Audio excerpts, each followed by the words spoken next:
자, 다음 상담도 이어가겠습니다. 끝번호 0232번으로 보내주신 문자 사연이고요. 태전 힐스테이트 2차 29평을 보유하고 있습니다. 19년 9월에 등기를 했고요. 자, 양도세를 내면서 죽전 벽산타운 1단지 24평으로 갈아타기 전망은 어떨까요? 라는 문자 보내주셨는데요. 자, 광주시 태전동에 현재 아파트를 보유하고 계시고 용인시 죽전동으로 갈아타기를 좀 생각하고 계신데 세금을 내면서 투자 가치가 있는 건지 좀 따져봐야 될 것 같습니다. 자, 대표님 어떻게 보고 계신가요? 네, 광주 그리고 용인 지역의 아파트를 지금 비교하시면서 실질적으로 지금 광주 물건 자체를 등기를 치신 걸로 말씀하시는데요.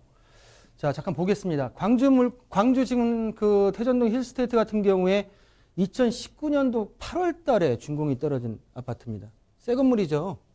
근데 지금 9월 달에 지금 등기를 치셨다고 하니까 제가 볼 때는 입주 시점에 맞춰가지고 지금 아파트를 소유를 하신 것 같은데, 전반적으로 분양권 상태에서는 가격이 뭐 중보합 상태였다가 지금 뭐 조금 올라간 상태에서 보합 상태인데, 최근에 언론 자체에서 뭐 수용성, 용인 쪽이나 지금 그 서울 쪽의 근접 자체가 좀 용이한 부분 자체의 지역에 아파트 값이 좀 많이 오르니까 좀 고민을 하시는 것 같아요.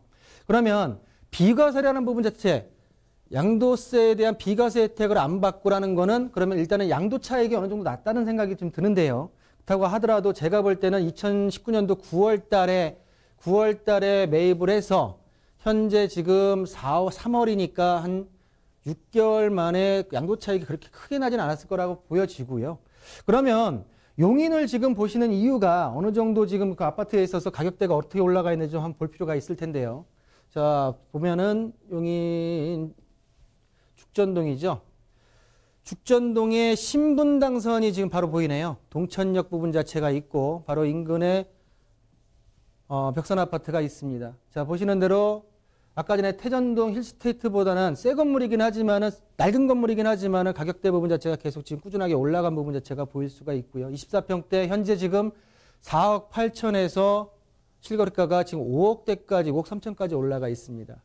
자, 고민되네요. 자, 보시는 대로 자, 보겠습니다. 자, 광주 지역의 새 아파트, 용인 지역의 지금 이거 같은 게 24년 차 아파트네요. 그리고 광주 같은 경우에는 29평, 이쪽 같은 경우는 24평대. 그리고 연도수를 보게 되게 되면 여기는 19년도 8월, 여기는 1997년도. 금액대가 지금 저쪽 같은 경우는 3억 후반대였고요.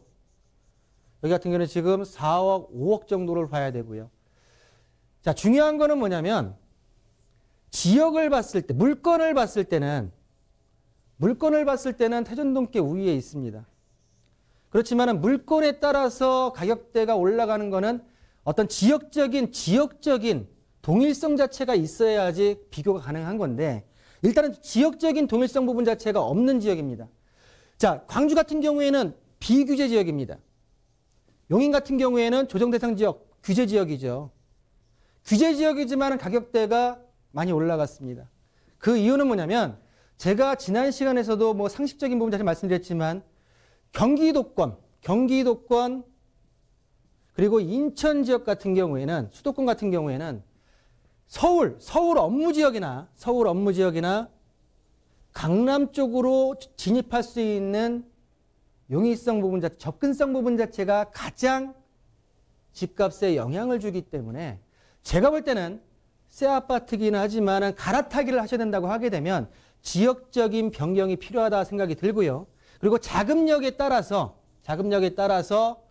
좀 더 준공 연월 자체가 좀 덜 된 또 신축 아파트 부분 자체나 아니면 좀 더 준공 연월 부분 자체가 좀 노후화가 덜 된 아파트로 선택을 하신다고 하게 되면 제가 볼 때는 지역적인 부분 자체 선택에 의해서 좀 더 어떤 투자의 어떤 이득 부분 자체가 있지 않을까라고 정리해 드리겠습니다.